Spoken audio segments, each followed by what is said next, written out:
ये कहानी एक ऐसे लड़के की है जिसके पास कोई पावर्स नहीं थे। असल में इस वर्ल्ड में सभी के पास नॉर्मल मैजिक पावर्स होती है और जिसके पास नहीं होती वो बहुत कमजोर माना जाता है। टात्सुया एक बहुत ही ज्यादा रिच फैमिली से बिलोंग करता है। उसकी फैमिली सभी फैमिली के मुकाबले सबसे टॉप पर आती है पावर्स के मामले में, और वहीं टात्सुया के पास कोई पावर्स ही नहीं थी। ये देखते हुए उसकी मदर ने उसके ऊपर कुछ एक्सपेरिमेंट किए जिससे कि उसकी पावर लौट सके, लेकिन उसके बावजूद भी उसके पास कोई पावर नहीं आई। इस चीज में टात्सुया ने अपने इमोशंस और डिजायर्स को खो दिया, लेकिन उसकी मदर फिर भी नहीं रुकी। टात्सुया भले ही रुकने को कहता लेकिन वो नहीं सुनती। अब इसी तरह से ये एक्सपेरिमेंट चलते रहे और टात्सुया बड़ा हो गया। एक दिन अचानक से टात्सुया ने अपनी पावर को महसूस किया। उसके पास अब पावर आ चुकी थी, लेकिन उसने ये बात अपनी फैमिली में से किसी को नहीं बताया, जिसकी वजह से उसे यूजलेस समझा गया और अपनी ही सिस्टर का बॉडीगार्ड बनाकर रख दिया। तो कहानी की शुरुआत में हम देखते हैं कि अभी टात्सुया की मदर और उसकी सिस्टर मियुको कहीं जा रहे थे। असल में अभी वो प्लेन से एक दूसरी जगह पर जा रहे हैं क्योंकि वहाँ पर एक फंक्शन होने वाला है, जिस फंक्शन में उनकी फैमिली को इनवाइट किया गया है। वहाँ पर जाते हुए वो सभी अभी बिजनेस क्लास में ट्रैवल कर रहे थे, लेकिन टात्सुया को नॉर्मल बाकी सभी के साथ बैठा दिया था, जहाँ पर वो भूखा प्यासा बैठा रहता है। अब वहाँ एयरपोर्ट पर पहुंचने के बाद मियुको अपनी मदर से कह रही थी कि क्या हमें इसे हमेशा अपने साथ लेकर चलना चाहिए।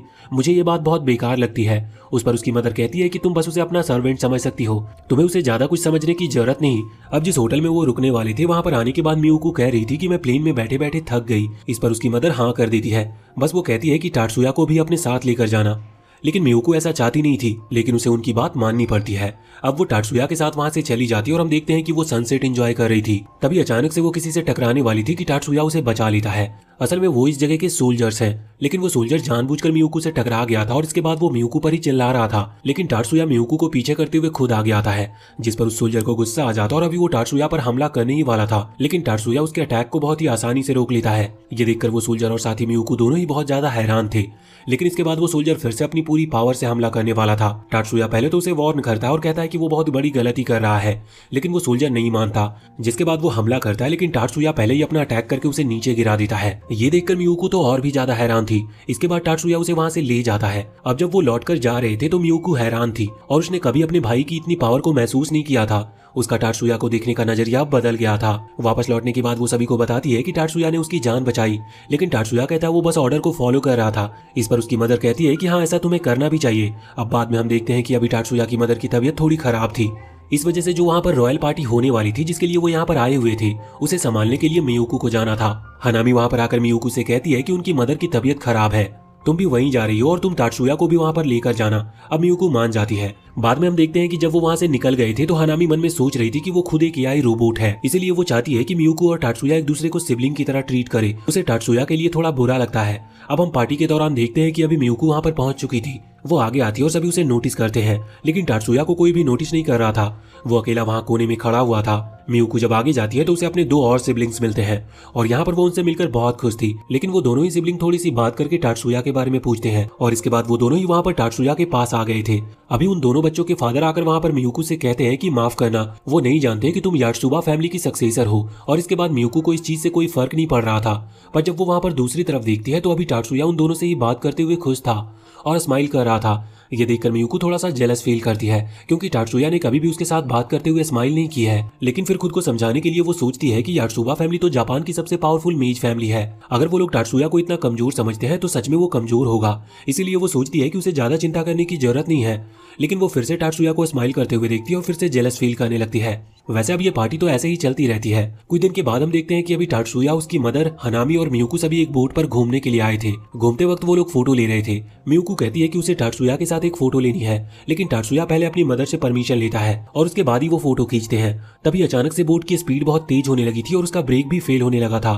साथ ही साथ अभी उनकी तरफ कुछ मिसाइल्स भी आ रही थी जो कि पता नहीं किसने चलाई थी, पर उन्हें देखकर टात्सुया तुरंत ही हाथ आगे करता और टाइम को स्लो कर देता है, जिसके बाद उसने उन मिसाइल को वहां पानी के अंदर डिस्ट्रॉय कर दिया था। ये देखकर मियुको समझ गई थी कि यह टात्सुया की पावर है, लेकिन वो बहुत ही ज्यादा हैरान थी कि टात्सुया अपनी पावर को अपने आप ही यूज कैसे कर सकता है, क्योंकि इस वर्ल्ड में मैजिक पावर का यूज करना इतना आसान भी नहीं था। उसके लिए भी कई गैजेट्स लगते हैं, साथ ही साथ बहुत ही ज्यादा कंट्रोल होना चाहिए। वैसे बाद में हम देखते हैं कि जब वो घर पर आते हैं तो वहाँ पर आर्मी कमांडर आया हुआ था। वो कह रहा था कि उन्हें इस चीज का नहीं पता कि आखिर वो मिसाइल चलाए किसने थे, मगर वो उसकी पूरी रिसर्च कर रहे हैं। पर तभी टात्सुया की मदर कहती है कि कोई जरूरत नहीं, वैसे भी वो हमें लगी नहीं। उसके बाद जब वो आर्मी कमांडर वहाँ से जाने लगा था तो उसे पता चलता है कि उसके जूनियर्स ने मियुको को परेशान किया था और टात्सुया ने उन्हें हरा दिया था। इस पर वो पहले तो टात्सुया और मियुको से उन सोल्जर्स के लिए माफी मांगता है और इसके बाद टात्सुया से कहता है कि अगर वो चाहे तो उनकी ट्रेनिंग कैंप में स्पेयर के लिए वो आ सकता है, और स्पेयर का मतलब उनकी ट्रेनिंग के लिए। असल में बाकी सभी टाटसुया को यात्सुबा फैमिली का एक मेंबर समझते हैं। इस वजह से वो जानते हैं कि टाटसुया स्ट्रांग होगा, इसलिए वो उसे ट्रेनिंग के लिए बुला रहे थे। अब टाटसुया तो इसके बारे में सोच भी नहीं रहा था, लेकिन उसकी मदर कहती है कि उसे वहां पर जाना चाहिए, क्योंकि वैसे भी वो घर पर रह जाता है और उसे कुछ आता भी नहीं, तो इससे वो थोड़ा फाइट करना भी सीख लेगा।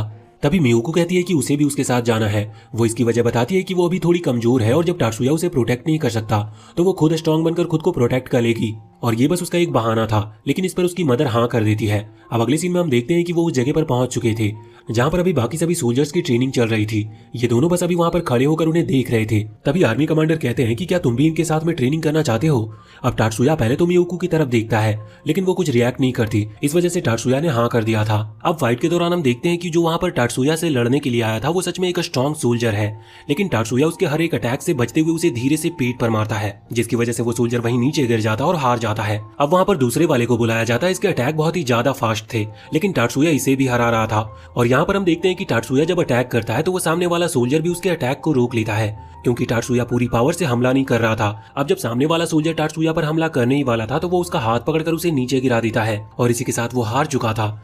दूसरी तरफ हम देखते हैं कि मियुको तो अभी अपने भाई को लड़ते हुए देखकर हैरान थी, मगर तभी अब वो दूसरा सोल्जर जो कि टाटसुया को पहले मिला था वो यहाँ पर टाटसुया को फिर से चैलेंज करता है। वो रिवेंज लेना चाहता था उस दिन के लिए जिस दिन टाटसुया ने उसे मारा था।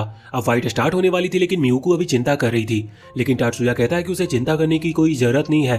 अब फाइट स्टार्ट होती है और वो सोल्जर शुरुआत से ही अपने मैजिक पावर का इस्तेमाल कर रहा था। ये देखकर मियुको कहती है कि ये तो चीटिंग है, लेकिन टाटसुया कहता है कि ये चीटिंग नहीं, रियल वर्ल्ड में उनकी मुलाकात किसी मैजिशियन से भी हो सकती है जो कि मैजिक यूज करना जानता हो, और उससे लड़ते वक्त वो ये नहीं कह सकता कि ये तो चीटिंग है। अब टाटसुया यहाँ पर उस सोल्जर के मूवमेंट को देखता है और पहले तो वो उसे डॉज करता है। इसके बाद वो अपना हाथ आगे करते हुए अपनी पावर को सही मात्रा में यूज करता है। उसने ज्यादा पावर का यूज नहीं किया था, इस वजह से उसने अभी सामने वाले सोल्जर की पावर को रोक दिया था, जिस वजह से उसकी स्पीड बहुत कम हो गई थी।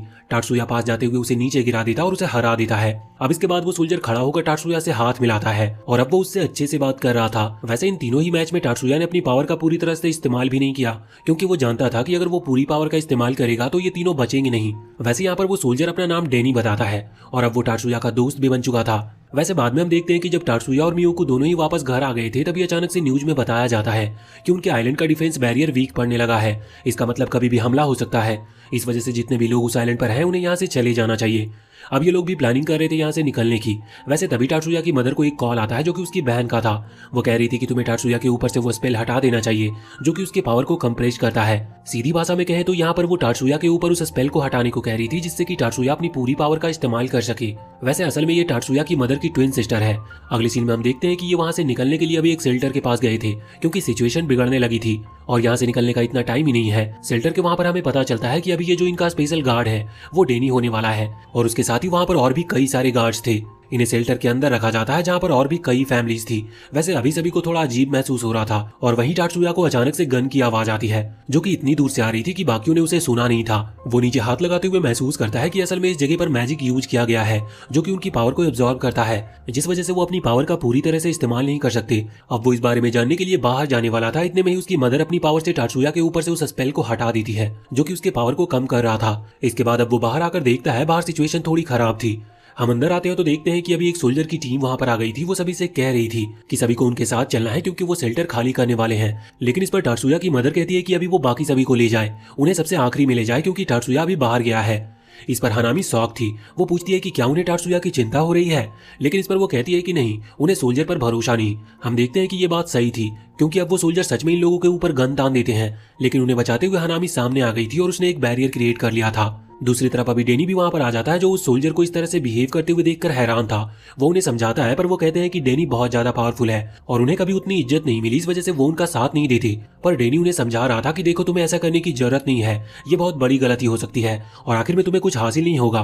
अब वो मान गए थे और उन्होंने अपना गन नीचे कर लिया था, लेकिन इतने में ही हनामी अपनी पावर से एक सोल्जर को मार देती है। ये देखते हुए वो सोल्जर गुस्से में आ जाते हैं और गन तानते हुए यहाँ इन तीनों पर ही गोली चला देते हैं, जिस चीज में मियुको, हनामी और उसकी मदर वहीं पर मारी गई थी। अब तभी वहां पर एक सर्कल क्रिएट होता है जो कि एक पोर्टल था, उसके थ्रू टाटसुया वहां पर आ गया था। उसने वहां पर आते ही उन सभी सोल्जर को एक एक करके खत्म करना स्टार्ट कर दिया था। इसके बाद हम देखते हैं कि मियुको वहां पर नीचे पड़ी हुई थी और वो अभी पूरी तरह से मरी नहीं थी, इस वजह से टाटसुया वहाँ आगे आता और उसके चेस्ट पर हाथ रखते हुए अपनी मैजिक पावर से पहले तो उसे हील करने लगता है। यहाँ पर हम मियुको के माइंड के अंदर देखते हैं, वो अभी टाटसुया की आवाज सुन पा रही थी, मगर वो सोच रही थी कि वो उसे आखिर बचा क्यों रहा है, जबकि उसने जो कुछ भी किया उसके बाद टाटसुया को उसे माफ नहीं करना चाहिए। उसे भी इस चीज का बुरा लग रहा था और वो सोचती है कि उसे मर ही जाना चाहिए। पर तभी अचानक से उसकी आंखें रियल वर्ल्ड में खुलती है और वो देखकर हैरान थी कि अब वो जिंदा है। वो सोच रही थी कि क्या सच में टाटसुया किसी को भी जिंदा कर सकता है। ये पावर बहुत ही ज्यादा बड़ी पावर है। तभी हम देखते हैं कि वहाँ पर मियुको की मदर पूरी तरह से मर चुकी थी, उनकी सांसें भी रुक गई थी। लेकिन इसके बाद टाटसुया अपने पास से एक गन निकालता है, जिसके थ्रू वो अपनी पूरी एनर्जी का यूज करते हुए उन्हें भी वापस से लाइफ दे देता है। साथ ही यहाँ पर हनामी भी फिर से जिंदा हो गई थी। ये देखकर मियुको और भी ज्यादा हैरान थी। साथ ही साथ यहाँ पर हनामी भी शॉक थी, क्योंकि उसे इस बारे में नहीं पता था। वो कहती है कि इस धरती पर ऐसी कोई भी हीलिंग पावर नहीं जो कि एक मरे हुए को जिंदा कर सके। तभी हम देखते हैं कि वहाँ पर आर्मी कमांडर आ जाता है और इस सबके लिए उनसे माफी मांगता है। वो लोग उसे माफ कर देते हैं, लेकिन टाटसुया कहता है कि उसे आर्मी का सूट और टैंक चाहिए, क्योंकि वो जानता था कि यह अटैक कहाँ पर हो रहा है। इस वजह से उसे आर्मी की मदद करनी थी। ये सुनकर आर्मी कमांडर हैरान थे, लेकिन वो इसके लिए मान जाते हैं। वो कहते हैं कि अगर कोई भी सरेंडर करना चाहे तो तुम्हें उसे छोड़ना होगा। पर टाटसुया कहता है कि वो ऐसा बिल्कुल नहीं करने वाला, क्योंकि उन लोगों ने बहुत बड़ी गलती की है। बाद में जब टाटसुया जाने वाला था, तभी वहां पर मियुको आकर उससे कहती है कि वो क्यों जा रहा है, वहां पर बहुत खतरा होने वाला है। लेकिन इस पर टाटसुया कहता है कि नहीं, जिन लोगों ने उसकी सिस्टर को चोट पहुंचाई वो उन्हें नहीं छोड़ेगा। साथ ही यहाँ पर वो बातों ही बातों में अपनी सीक्रेट को भी रिवील कर देता है। वो कहता है कि इस पूरे वर्ल्ड में उसके लिए उसकी छोटी बहन से ज्यादा और कोई खास नहीं। अगर कोई उसे चोट पहुंचाने की कोशिश करेगा तो इसके लिए वो पूरे प्लेनेट को भी डिस्ट्रॉय कर सकता है। और इतना कहते हुए वो वहां से चला जाता है। दूसरी तरफ हम देखते हैं कि वहां पर वो जो लोग हमला कर रहे थे वो बहुत ही ज्यादा लोग लेकर आए थे, और वो अभी पानी के थ्रू इसी आइलैंड पर आ रहे थे और वहां पर हमला कर रहे थे। टाटसुया भी वहां पर अपने टैंक के साथ पहुंच जाता है। वो कुछ लोगों को तो अपनी पावर के साथ डिलीट ही करता जा रहा था, मगर इस चीज में उसे एक एक करके बहुत ज्यादा टाइम लगने वाला था। साथ ही यहाँ पर जो उसके साथी मरते जा रहे थे वो उन्हें भी हील कर रहा था। दूसरी तरफ ये सब चीज वहां पर मियुको और उसकी मदर देख पा रही थी। मियुको अपनी मदर से पूछती है कि आखिर टाटसुया की पावर का सीक्रेट क्या है। उसकी मदर को ये सब पहले से पता था। वो कहती है कि ठीक है, तो अब मैं तुम्हें बता ही देती हूँ। असल में यात्सुबा फैमिली सबसे पावरफुल मेज फैमिली है, लेकिन टाटसुया एक ऐसा लड़का था जिसके पास कोई मैजिक पावर्स नहीं थी। तो उन्होंने कोशिश की कि वो उसे जबरदस्ती एक मैजिक पावर दिला सके। इसके लिए जब उन्होंने एक्सपेरिमेंट स्टार्ट किए तो इसके दौरान टाटसुया ने अपने सारे सेंसेस और इमोशंस खो दिए। उसके पास बस एक चीज बची थी। यहाँ पर अभी वो चीज बताने वाली थी, लेकिन इसके पहले मियुको को ये भी पता चलता है कि असल में सिर्फ टाटसुया ही नहीं था जिसने उस एक्सपेरिमेंट के दौरान कुछ खोया हो। उसकी मदर को भी यही सेम चीज हुई थी। उन्होंने भी उस दौरान अपने सारे इमोशंस खो दिए। यहाँ पर मियुको को जानने को मिलता है कि टाटसुया के पास अब सिर्फ एक ही इमोशन बचा है, जो था उसकी बहन के लिए उसका प्यार। इसीलिए वो उसकी सिस्टर के लिए कुछ भी कर सकता है, और उसी चीज का बदला लेने के लिए अभी वो उन लोगों पर हमला करने के लिए गया है। अब ये सुनकर मियुको को और ज्यादा बुरा लगने लगता है, और अब यहाँ पर उसे डबल बुरा इस चीज से भी लग रहा था, क्योंकि उसकी मदर के पास इमोशंस नहीं है। तो अगर वो टाटसुया को इस तरह से ट्रीट करती है तो ये नॉर्मल सी बात है, लेकिन मियुको के पास तो इमोशंस हैं। फिर आखिर वो उसे इस तरह से क्यों ट्रीट करती थी, जबकि टाटसुया हमेशा से उसकी हर बात मानता आया है। इस तरफ हम देखते हैं कि अभी टाटसुया के सामने 6 और शिप्स आ गई थी, जो कि पावरफुल थी और इन्हीं की तरफ हमला कर रही थी। अब उन पर एक एक अटैक करने का कोई फायदा नहीं था। टाटसुया को जो भी अटैक करना होगा वो इतना पावरफुल होना चाहिए कि जिसकी वजह से ये 6 के 6 शिप्स खत्म हो सके। टाटसुया को उसके लिए टाइम लगेगा। वो टाइम मांगता है और अपने अटैक का यूज करने लगता है। उसके लिए उसे बहुत ज्यादा मेजरमेंट करने की जरूरत थी कि उसे ये अटैक कहाँ पर करना है। दूसरी तरफ हम देखते हैं कि जब ये चीज हनामी देखती है तो वो टाटसुया की मदर से कहती है कि क्या वो टाटसुया की मदद करने जाए। इस पर टाटसुया की मदर कहती है कि ये उसकी मर्जी है, अगर वो जाना चाहती है तो जा सकती है, वो इस पर कुछ नहीं कह सकती। अब अगले सीन में हम देखते हैं कि वहां जब टाटसुया उस अटैक के लिए मेजरमेंट कर रहा था तब वो 6 शिप्स यहाँ इनके ऊपर हमला करती है। बाकी गार्ड्स उन्हें रोकने की कोशिश कर रहे थे, पर वो ज्यादा देर तक उसे रोक नहीं सकते थे। तभी वहां पर हनामी आ जाती है, जो कि अपनी पावर से उन अटैक्स को रोकने लगती है। कुछ देर तो वो उन अटैक्स को रोकने में कामयाब रहती है, क्योंकि उसने बैरियर का यूज किया था, लेकिन इस बैरियर को बनाने में उसकी पूरी एनर्जी खत्म हो चुकी थी, और वो खुद भी एक एआई रोबोट है। इस वजह से जल्दी वो पूरी तरह से खत्म होने वाली थी। पर इतने में ही टाटसुया का मेजरमेंट पूरा हो जाता है। इसके बाद वो अपना अटैक का यूज करता है और फिर वहां पर एक बहुत ही ज्यादा तेज ब्लास्ट होता है। ये ब्लास्ट इतना ज्यादा तेज था कि वो 6 शिप्स और साथ ही साथ बाकी जो सोल्जर नॉर्मल शिप्स पर थे वो सभी वहां पर मारे गए थे, और एक बहुत बड़ी पानी की वेव इनकी तरफ आ रही थी। पर ये किसी तरह से वहां से भागते हुए बच जाते हैं। बाद में हमें ये भी पता चलता है कि अब हनामी नहीं बचने वाली, क्योंकि उसने अपनी एनर्जी का ज्यादा यूज कर लिया था। वैसे दिक्कत की बात नहीं थी, टाटसुया उसे फिर से हील कर सकता है, इसका मतलब वो उसे ठीक कर सकता था। पर हनामी इसके लिए मना कर देती है।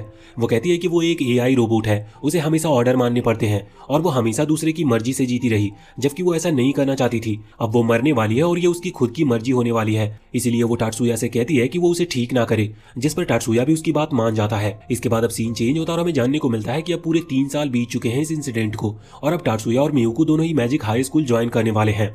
आज स्कूल का पहला दिन था। टाटसुया जब वहां पर पहुंचता है तो उसे सबसे पहले एक लड़की मिलती है।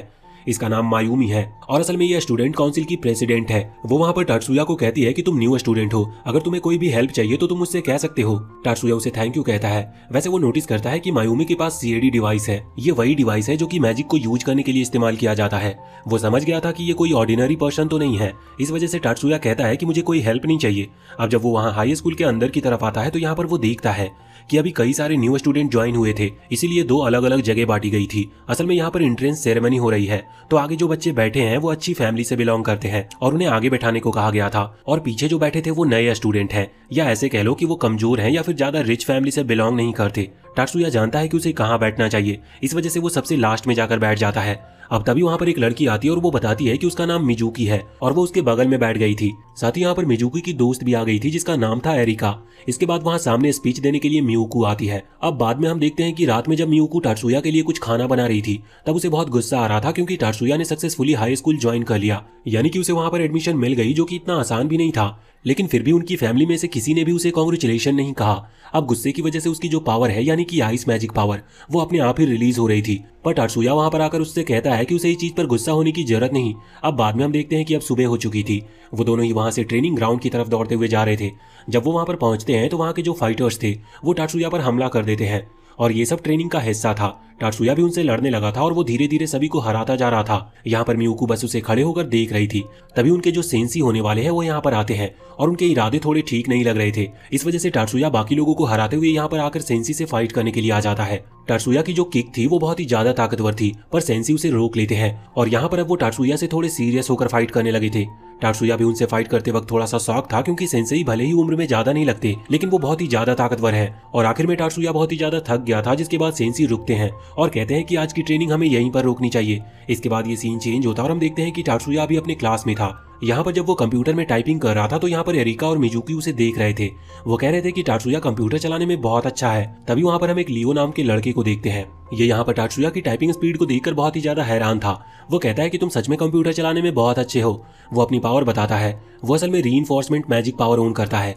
यहाँ पर वो टाटसुया की पावर के बारे में भी पूछ रहा था, लेकिन टाटसुया कहता है कि उसके पास ऐसी कोई खास मैजिक पावर नहीं है। वो बताता है कि उसे मैजिक इंजीनियर बनना है। इस पर लियो थोड़ा सा हैरान था। वैसे तभी वहाँ पर अब टीचर आ जाती है, इस वजह से वो बात करना रोक देते हैं। बाद में लंच के टाइम वो साथ बैठकर लंच कर रहे थे, तभी वहाँ पर मियुकू आती है और वो उन्हीं के साथ लंच करने वाली थी। तभी उसकी रैंक के मतलब उसके जितने पावरफुल जो कि अपर क्लास में रखे गए थे वो सारे बच्चे आ जाते हैं। उनमें से एक का नाम सन है। वो यहाँ पर मियुकू से कहता है कि तुम इनके साथ लंच मत करो, ये कमजोर स्टूडेंट्स हैं, तुम्हें हमारे साथ चलना चाहिए। लेकिन अब इस पर लियो को बहुत गुस्सा आ गया था। वो तुरंत ही सन को फाइट करने के लिए चैलेंज करता है और इसके लिए सन भी तैयार था। लेकिन तभी टाटसुया वहां से जाने लगता है और कहता है कि हमें लड़ना नहीं चाहिए।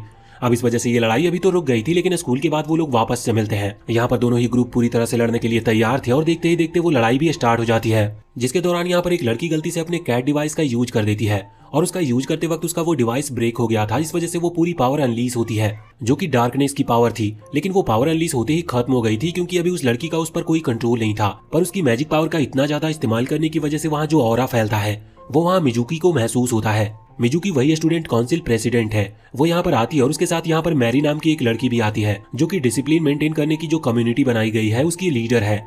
वो यहाँ पर आकर इन सभी से कहती है कि तुमने बहुत बड़ी गलती की है। स्कूल के बाद या स्कूल के दौरान मैजिक का यूज करते हुए अपने साथियों पर हमला करना गलत है, और वो भी बिना किसी वजह के। इस वजह से अब उन्हें उसके साथ जाना था, क्योंकि उन्हें अब इस चीज की सजा मिलेगी। लेकिन तभी टाटसुया सामने आकर सिचुएशन को संभालने के लिए कहता है कि उन्होंने बस अपने से ज्यादा पावरफुल स्टूडेंट को अपनी पावर दिखाने को कहा था और इसी वजह से उन्होंने अपनी पावर यूज की। अब वैसे तो इसका कोई सबूत नहीं था कि ये सब सच है, लेकिन फिर मायूमी आगे आते हुए कहती है कि शायद टाटसुया सही कह रहा है। इस वजह से अब मैरी ने उसे माफ कर दिया था, पर वो कह रही थी कि अगली बार से वो नजर रखेगी और ऐसी गलती कोई फिर से कभी ना करे। अब उन दोनों के जाने के बाद यहाँ पर सन टाटसुया से कह रहा था कि तुमने भले ही हमारी मदद करने की कोशिश की, लेकिन मैं तुम्हें माफ नहीं करूंगा। तुम अभी भी एक कमजोर क्लास के लड़के हो। इसके बाद वो भी वहां से चला जाता है। पर वो दोनों लड़कियां जिनमें से एक ने अपनी डार्कनेस वाली पावर का यूज किया था, वो यहाँ पर आकर टाटसुया से माफी मांग रही थी और साथ ही उसे थैंक यू कह रही थी उन्हें बचाने के लिए, वरना वो सस्पेंड हो सकती थी। और इसके बाद वो टाटसुया के साथ ही चलने को कहती है। असल में वो दोनों ही पावरफुल क्लास के मेंबर्स हैं। इसके बाद हम देखते हैं कि जब रास्ते में वो जा रहे थे तो यहाँ पर एरिका मियुकू से पूछती है कि आखिर उसके पास जो कैट डिवाइस है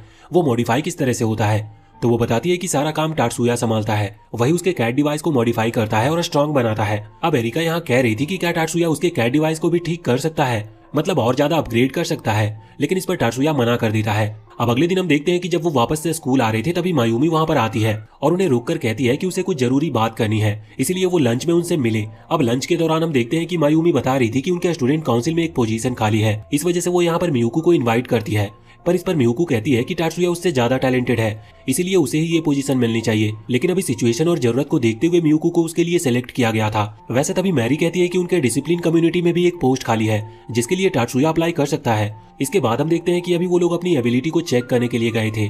वहां उन्हें एक चीज पर अपनी एनर्जी डालनी थी, वो चीज अपनी जगह से मूव करेगी और उसकी जो स्पीड है उससे पता चलेगा कि इन लोगों के पास अपनी मैजिक की एनर्जी कितनी है। एरिका यहाँ पर सबसे पहले कोशिश करती है, उसकी एनर्जी फिर भी ठीक थी, पर टात्सुया जब कोशिश करता है तो वो जो चीज थी वो बहुत स्लो मूव करती है। इस वजह से टात्सुया खुद से सोच रहा था कि सच में वो बहुत ज्यादा कमजोर है और उसकी मैजिक पावर सबसे बहुत कम है। वो शाम के समय जब वहाँ काउंसिल हॉल में जा रहा था तो सोच रहा था कि उसे डिसिप्लिन कम्युनिटी में ज्वाइन नहीं होना चाहिए, उसे इसके लिए मना कर देना चाहिए। अब जब वो वहाँ पहुंचते हैं तो उनकी मुलाकात होती है स्टूडेंट काउंसिल की वाइस प्रेसिडेंट जायाबू से। ये लड़का टात्सुया को बिल्कुल पसंद नहीं कर रहा था, वो तुरंत ही आगे आता और टात्सुया को इग्नोर करते हुए मियुको को हेलो कहता है। मियुको को भी ये लड़का बिल्कुल पसंद नहीं आया था, लेकिन अब वो स्टूडेंट काउंसिल का वाइस प्रेसिडेंट है, इस वजह से वो भी उसे हेलो कहती है। अब वहां पर मैरी कह रही थी कि वो लोग टात्सुया को डिसिप्लिन कम्युनिटी में ज्वाइन करवाने वाले हैं, लेकिन ये सुनते ही जायाबू चिल्लाकर कहता है कि टात्सुया इतना कमजोर है, उसे डिसिप्लिन कम्युनिटी में रखने की कोई जरूरत नहीं। इस पर मियुको को गुस्सा आ गया था, वो गुस्से में कहती है कि टात्सुया को जितना स्कोर आया था वो उस स्कोर से ज्यादा ताकतवर है, इसीलिए उसे कमजोर नहीं समझना चाहिए। लेकिन अब जायाबू कुछ कह नहीं पा रहा था, फिर टात्सुया हाथ से उसे रोकते हुए कहता है कि अगर तुम चाहो तो तुम मुझसे फाइट कर सकते हो, इससे तुम्हें पता चल जाएगा कि मैं यहाँ पर इस कम्युनिटी में ज्वाइन होने के लायक हूँ या नहीं। अब स्कूल पूरा होने के बाद टात्सुया और जायाबू दोनों आमने सामने थे और वो लड़ने वाले थे। यहाँ पर जायाबू बहुत ही ज्यादा कॉन्फिडेंट लग रहा था क्योंकि उसके पास जो कैट डिवाइस है वो असल में उसकी पावर को डबल कर देता है और वो जानता था कि टात्सुया कितना कमजोर है, वो उसे आराम से हरा देगा। पर अब जब फाइट स्टार्ट होती है और जैसे ही जायाबू अपने कैट डिवाइस को एक्टिवेट करता है, इतने में ही वो डिवाइस काम करना बंद कर देता है और जायाबू हार जाता है। ये गेम शुरू होने से पहले ही खत्म हो चुका था, इस वजह से बाकी सभी बहुत ही ज्यादा हैरान लग रहे थे। साथ ही साथ यहाँ पर टात्सुया जायाबू के पीछे आकर खड़ा था और ये सब इतनी जल्दी हुआ कि किसी को कुछ दिखाई तक नहीं दिया। टात्सुया यहाँ पर जीत गया था, मगर बाद में वो लोग उससे पूछते हैं कि आखिर उसने कौन सी टेक्निक का यूज किया। मैरी को यहाँ पर लग रहा था कि शायद टात्सुया ने कोई मैजिक का यूज किया है जो कि उसकी एक्सेलरेशन को बढ़ाता है, पर टात्सुया बताता है कि उसने किसी भी मैजिक का यूज नहीं किया, वो बस दौड़ते हुए वहाँ पर जायाबू के पीछे आ गया था। ये करना इम्पॉसिबल था, इस वजह से यहाँ पर मायूमी कह रही थी कि ये कैसे पॉसिबल है, तो वो बताता है कि वो रोज ट्रेनिंग करता है। साथ ही यहाँ पर मियुको भी बताती है कि वो दोनों ही निंजुत्सु मास्टर के साथ ट्रेनिंग करते हैं। लेकिन यहाँ पर मायूमी के लिए ये मानना थोड़ा मुश्किल था कि आखिर जायाबू हारा कैसे, तो इस पर टात्सुया बताता है कि उसने सियोन वेव्स का यूज किया।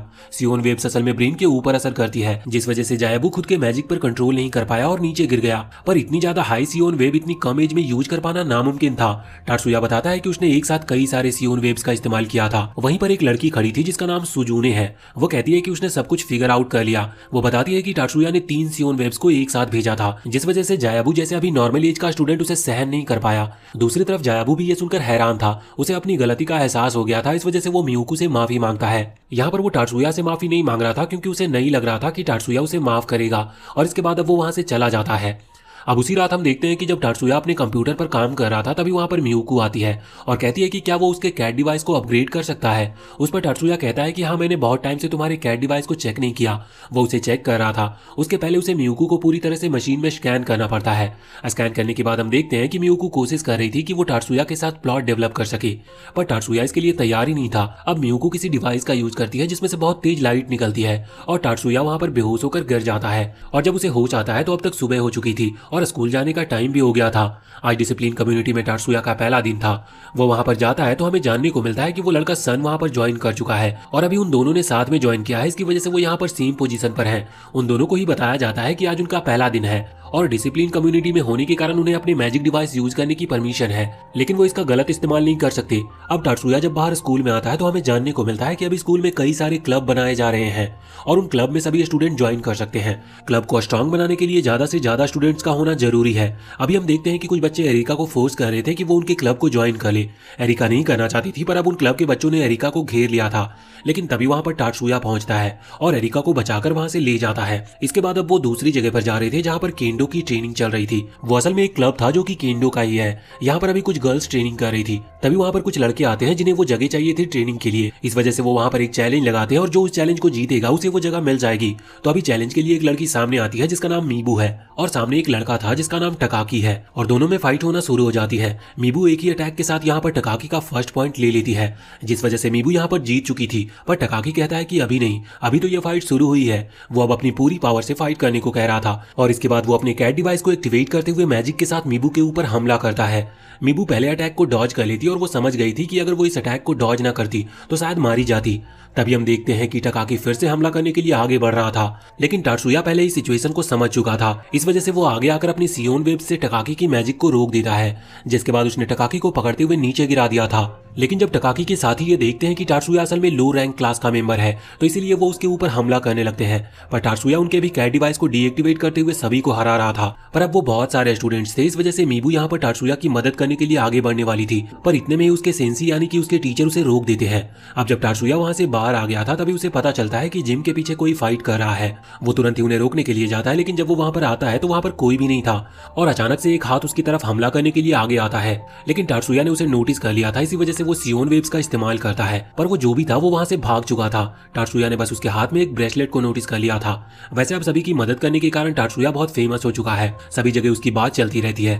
वैसे जब वो क्लास में बैठा हुआ था तभी वो नोटिस करता है कि मियुको उसे चुप करके देख रही है और वो उसके साथ अब कॉरिडोर में चला जाता है। वो लोग घूम रहे थे तभी वहां पर मीबू आती है। वो टात्सुया से कह रही थी कि क्या वो उसके साथ कैंटीन में चल सकता है, उसे कुछ बात करनी है। तो इस पर टात्सुया कहता है कि अभी नहीं। मीबू कहती है कि ठीक है, अगर वो अपना डिसीजन बदल ले तो वो जब चाहे उससे मिल सकता है। और अब मीबू वहां से चली गई थी। टात्सुया भी वहां से जाने वाला था क्योंकि उसे कुछ काम है, लेकिन मियुको उससे पूछती है कि क्या वो मीबू से मिलने के लिए जाएगा। असल में मियुको थोड़ा सा जेलस फील कर रही थी, लेकिन टात्सुया उससे कहता है कि उसे जेलस फील करने की कोई जरूरत नहीं। बाद में हम देखते हैं कि टात्सुया को काउंसलिंग टीचर के पास जाना था। असल में वो सभी से कुछ क्वेश्चंस पूछती है और ऐसा सभी स्टूडेंट्स के साथ होता है उनकी मेंटल हेल्थ का चेकअप करने के लिए। यहाँ पर वो टात्सुया से अपने सभी क्वेश्चन पूछ लेती है और वो उसका सही जवाब भी देता है। लास्ट में बस वो ऐसे ही पूछ रही थी कि क्या मीबू उसकी लवर है, तो इस पर टात्सुया कहता है कि नहीं, ये बस र्यूमर है। अब रात के टाइम हमें मीबू को दिखाया जाता है, वो अभी अपनी टीचर से कह रही थी कि वो बोली होते होते परेशान हो गई है। इस पर टीचर कहते हैं कि अभी हम कुछ नहीं कर सकते, बस हमें किसी भी तरह टात्सुया को अपने साइड करना होगा, यानी कि उसे अपने क्लब में ज्वाइन कराना होगा। अब यहाँ से सीन चेंज होता है। रात के टाइम हम देखते हैं कि अभी टात्सुया मियुको को बता रहा था कि शायद कोई ऑर्गेनाइजेशन है जो कि कुछ गलत प्लानिंग कर रही है और ये कोई एंटी मैजिक ग्रुप है। अभी इन्हें ये तो नहीं पता कि वो क्या प्लान कर रहे हैं, पर टात्सुया बताता है कि उसके ऊपर किसी लड़के ने हमला किया था जिसने एक अजीब सा ब्रेसलेट पहन रखा था। वो उसकी इमेज मियुको को कंप्यूटर के थ्रू दिखाता है, जिसे देखकर मियुको कहती है कि कहीं ऐसा तो नहीं कि ये पूरी सिटी के ऊपर एक खतरा हो। टात्सुया कहता है कि हाँ, ऐसा भी हो सकता है, लेकिन मियुको कह रही थी कि अगर ऐसा हुआ तो हमारी फैमिली हमें वापस बुला लेगी, क्योंकि इतना बड़ा खतरा आएगा तो हमें बचकर रहना होगा। टात्सुया कहता है कि नहीं, मैं पहले ही इसे देख लूंगा कि आखिर चल क्या रहा है। अगले दिन हम देखते हैं कि टात्सुया अपने मैजिक का टेस्ट करने के लिए आया था। वो उसी मशीन में टेस्ट करता है जिसमें उसने पहले किया था। इस बार जो उसका रिजल्ट था वो 900 से ज्यादा मिलीसेकंड का आया था, जो कि ज्यादा अच्छा नहीं है। इसके बाद टात्सुया फैसला करता है कि वो मीबू से एक बार बात करेगा, वो सुनेगा कि वो क्या कहना चाहती है। जब टात्सुया उससे बात कर रहा था तो मीबू बताती है कि उसका जो क्लब है उसे उतनी ज्यादा फैसिलिटी नहीं मिल रही जितनी की बाकी क्लब्स को मिलती है। वो चाहती है कि टात्सुया उनके क्लब को ज्वाइन कर ले, जिससे कि उन्हें एक्स्ट्रा फैसिलिटीज मिल सके। पर टात्सुया को ये बात गलत लग रही थी, क्योंकि स्टूडेंट काउंसिल ने जो डिसाइड किया है वो सही है और उनको उसी हिसाब से पर्क दी जा रही थी। अब टात्सुया उसे मना कर देता और वहां से चला जाता है। लेकिन उसी दिन हम देखते हैं कि मीबू का जो सीक्रेट ग्रुप है उसने स्ट्राइक कर दी थी। वो कह रहे थे कि उनकी मांगे उन्हें पूरी करनी होगी, नहीं तो वो स्कूल को तबाह कर देंगे। ये देखते हुए सभी स्टूडेंट्स डर गए थे। वैसे यहाँ पर मीबू के ग्रुप ने हर तरफ की लाइट को काट दी थी, जिस वजह से जो ऑटोमेटिक ओपन डोर थे वो ओपन नहीं हो रहे थे। लेकिन फिर टात्सुया फैसला करता है कि वो मीबू से बात करेगा। वो उसे कॉल करके कहता है कि काउंसिल तुम्हारी बात सुनने को तैयार है और हम तुम्हारी बात सुनेंगे और तुम्हें कुछ भी नहीं कहेंगे, बस बदले में तुम्हें यह स्ट्राइक बंद करनी होगी। अब मीबू मान जाती है, लेकिन बाद में सभी बच्चों को पकड़ लिया जाता है। मीबू कह रही थी कि तुमने हमें धोखा दिया, लेकिन इसी वक्त यहाँ पर मायूमी आ जाती है और वो कहती है कि हम तुम्हें धोखा नहीं दे रहे, हम तुम्हारी बात सुनेंगे। अब यहाँ पर मीबू के क्लब की प्रॉब्लम सॉल्व हो चुकी थी, पर उसी दौरान टात्सुया नोटिस करता है कि एक सीनियर लड़का भी उसी की दोस्त को अपने क्लब को ज्वाइन करने के लिए कह रहा है। वैसे टात्सुया की दोस्त ने मना कर दिया था। बाद में जब वो लड़का चला जाता है तो टात्सुया की दोस्त उसे बताती है कि असल में ये लड़का मीबू के क्लब का लीडर है, यानी कि वो मीबू का टीचर भी है। ये सुनकर टात्सुया हैरान था और वो उसके हाथ में वही ब्रेसलेट भी नोटिस करता है। वो समझ गया था कि ये वही लड़का है जिसने उसके ऊपर हमला किया था, लेकिन अभी यहाँ पर वो उसे रोकता नहीं है। हम रात का सीन देखते हैं। टात्सुया और मियुको दोनों ही अपने सेंसी के पास गए थे। वहां पर आने के बाद सेंसी जब ये बात सुनते हैं तो वो बताते हैं कि हाँ, सच में केंडो क्लब का जो कैप्टन है वो एंटी मैजिक ग्रुप का मेंबर है। वो ये भी बताते हैं कि उस कैप्टन का जो भाई है वो जापान का एक फेमस एंटी मैजिक क्लब का मेंबर है। ये सुनकर टात्सुया हैरान था। वो समझ गया था कि ये लोग इस तरह से शांत नहीं बैठेंगे, ये जरूर कुछ ना कुछ करेंगे, क्योंकि इनका प्लान अपने क्लब को बेहतर बनाना नहीं बल्कि कुछ और ही है। अगले दिन हम देखते हैं कि अभी एक डिबेट चल रही थी, और ये इसीलिए क्योंकि जो केंडो क्लब है उन्हें अपनी पर्क बढ़ाने दे। इस वजह से वो कह रहे थे कि उन्हें क्या क्या फैसिलिटी मिलनी चाहिए जो कि बाकी क्लब्स को मिलती है। पर यहाँ पर मायूमी आगे आते हुए बताती है कि जिन्हें जितनी पर्क्स मिलनी चाहिए उतनी मिल रही है।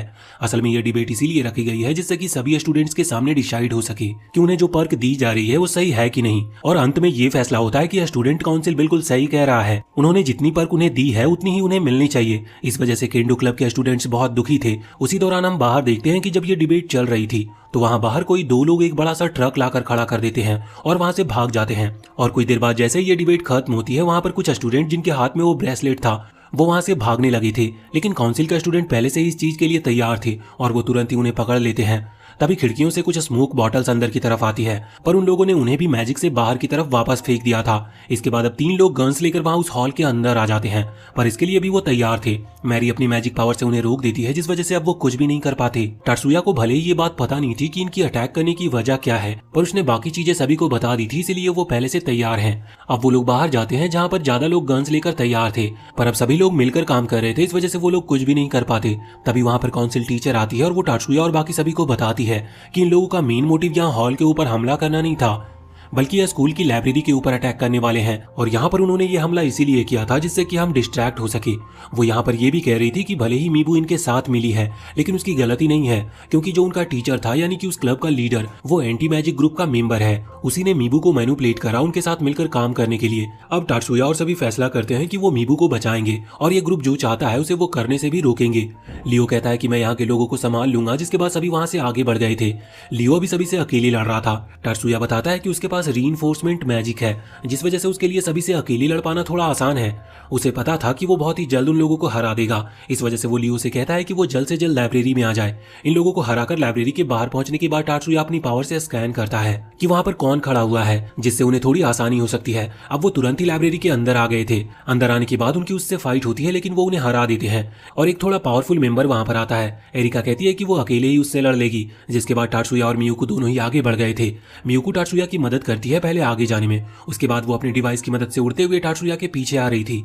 अब उसी लाइब्रेरी के एक सीक्रेट रूम में हम देखते हैं कि मीबू अभी खड़े होकर सोच रही थी कि उसने जो किया वो सही था या गलत, क्योंकि उसने एंटी मैजिक ग्रुप के लीडर की मदद की है। और यहाँ पर हमें जानने को मिलता है कि असल में वो मिस्टीरियस मैन स्कूल के डेटा को चोरी करना चाहता है, और इसीलिए वो यहाँ पर लाइब्रेरी के अंदर उस डेटा को अपनी पेन ड्राइव में कॉपी कर रहे थे। पर उसी दौरान टात्सुया वहां पर आ जाता है और अपनी सियोन वेव की मदद से उन नेटवर्क्स को जैम कर देता है। अब उनमें से एक आदमी वहां पर टात्सुया के ऊपर हमला करने के लिए आगे बढ़ता है, लेकिन टात्सुया उसे बहुत ही जल्दी हराकर रोक दिया था। यहाँ पर मीबू ने अभी भी अपनी गलती नहीं मानी थी, लेकिन फिर मियुको जब उसे समझाती है, जिसके बाद उसे भी लग रहा था कि उसने सच में बहुत बड़ी गलती की है, पर वो गलती मानना नहीं चाहती थी। तभी अचानक से पीछे से एक और आदमी जो कि वहां पर डेटा चोरी कर रहा था, वो मीबू को ऑर्डर देता है हमला करने के लिए। मीबू उनकी बात मान लेती है, पर टात्सुया ने उसके अटैक को भी रोक दिया था, जिसके बाद मीबू वहां से भागने लगी थी। अब मियुको उसे रोकने के लिए उसका पीछा करने वाली थी, लेकिन टात्सुया उसे रोक देता है। वो कहता है कि लाइब्रेरी के बाहर एरिका है जो उसे रोक लेगी।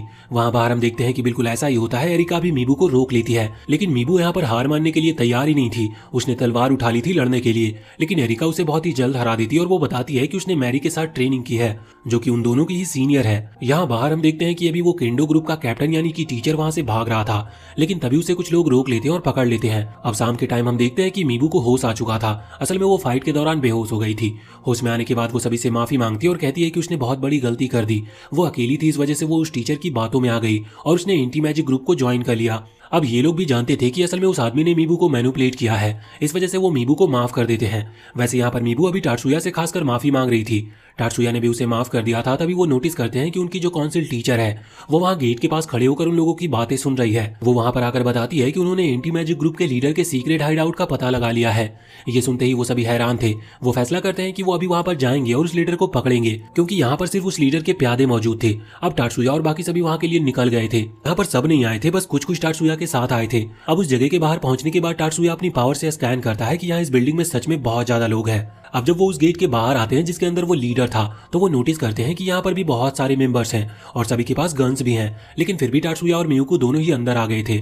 यहाँ पर अंदर आने के बाद अभी वो लीडर उनके ऊपर हमला नहीं करता।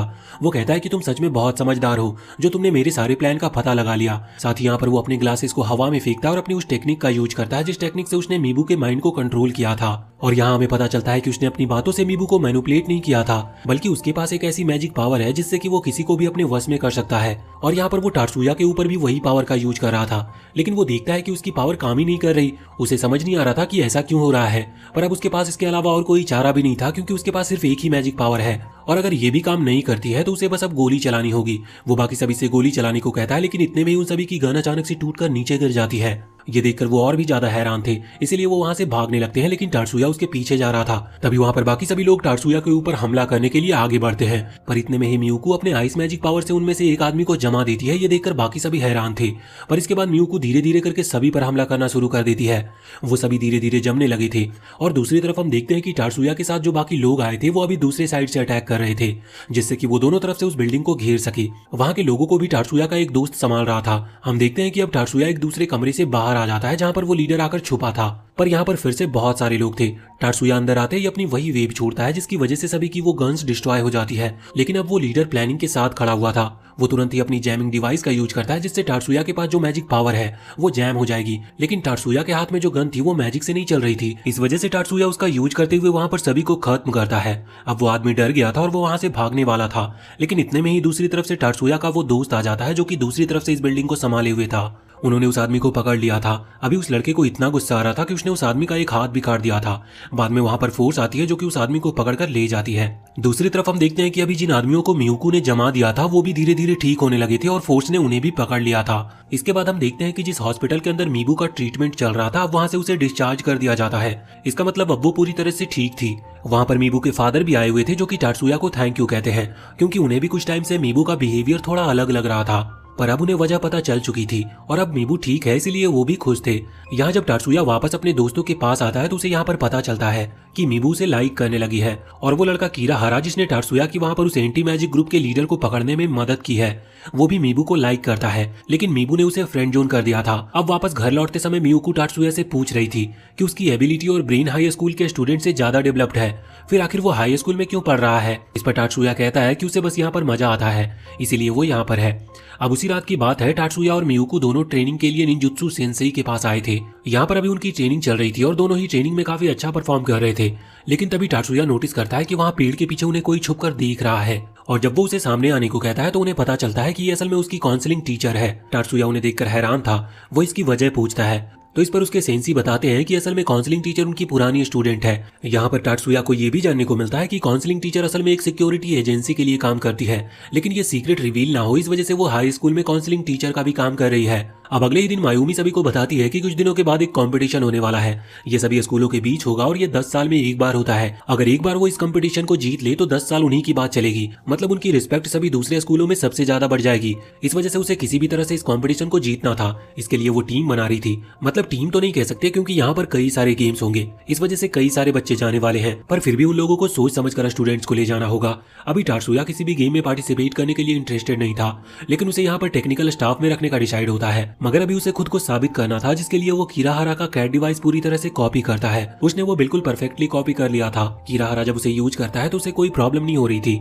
यहाँ पर टाटसुया की टाइपिंग स्पीड भी देखकर वो शॉक थे। इसका मतलब टाटसुया किसी भी इंफॉर्मेशन को बहुत ही जल्दी टाइप कर सकता है और ये उनकी टीम के लिए एक प्लस पॉइंट हो सकता था। इस वजह से फाइनली सभी की परमिशन के साथ टाटसुया को टेक्निकल स्टाफ यानी कि उनकी टीम में रख लिया जाता है। अब जब टाटसुया घर पर आता है तो उसे मेजर की तरफ से एक वीडियो कॉल आती है, जिसमें मेजर बताते हैं कि वो जिस जगह पर कंपटीशन के लिए जा रहे हैं वहाँ पर एक अननोन टीम को देखा गया है। अभी उनके पास उनकी कोई जानकारी नहीं है, पर टाटसुया को थोड़ा सतर्क रहना होगा और अगर कुछ गड़बड़ हुई तो उसे इन्फॉर्म करना है। बाद में यहाँ पर मियुको आती है जो कि अभी दूसरे क्लॉथ में थी और ये उसने वहाँ पर कॉन्टेस्ट के लिए चुने हैं। टाटसुया कहता है कि तुम अच्छी लग रही हो।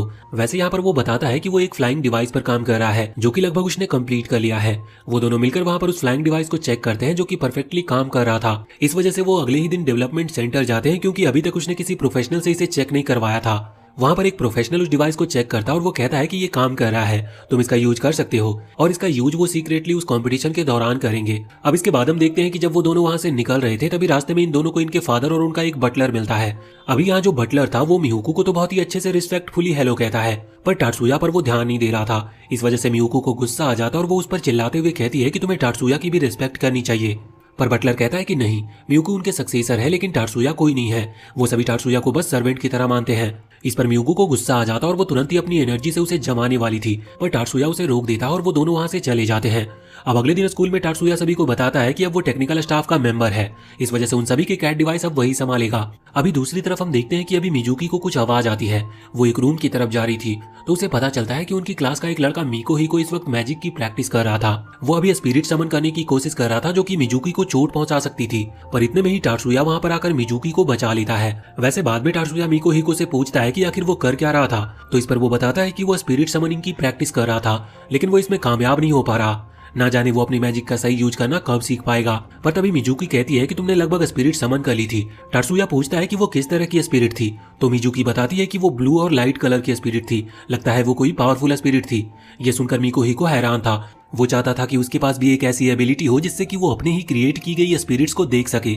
अब कुछ दिन के बाद हम देखते हैं कि अभी उन लोगों को उस कंपटीशन के लिए दूसरी जगह की तरफ निकलना था। जब वो रास्ते में एक बस से जा रहे थे तो टात्सुया अभी एक दूसरी चीज में आ रहा था, मतलब दो ग्रुप बांटे गए थे। अभी पहला ग्रुप जो बस में जा रहा है, हम देखते हैं कि उसकी तरफ कुछ वैन्स आने लगती है। असल में उस बस का एक्सीडेंट होने वाला था और वो वैन्स उनसे अभी टकराने वाली थी। एक वैन पलट गई थी जिसकी वजह से उसमें आग लग गई थी। अभी सब स्टूडेंट अपनी मैजिक का यूज करते हुए उस वैन को रोक सकते थे, पर सभी अगर एक साथ मैजिक यूज करेंगे तो उनके मैजिक आपस में टकराकर कैंसिल हो जाएंगे। इस चीज को देखते हुए यहाँ पर मायूमी उनके स्कूल के लड़के कासुडो से कहती है कि वो अपनी पावर का इस्तेमाल करे, लेकिन अगर वो यहाँ पर अपनी पावर का इस्तेमाल करेगा तो कोई असर नहीं होगा क्योंकि वो फायर को नहीं रोक सकता। ये देखते हुए मायूमी पहले अपनी पावर से उस फायर को बुझा देती है, जिसके बाद कासुडो ने उस वैन को रोक लिया था।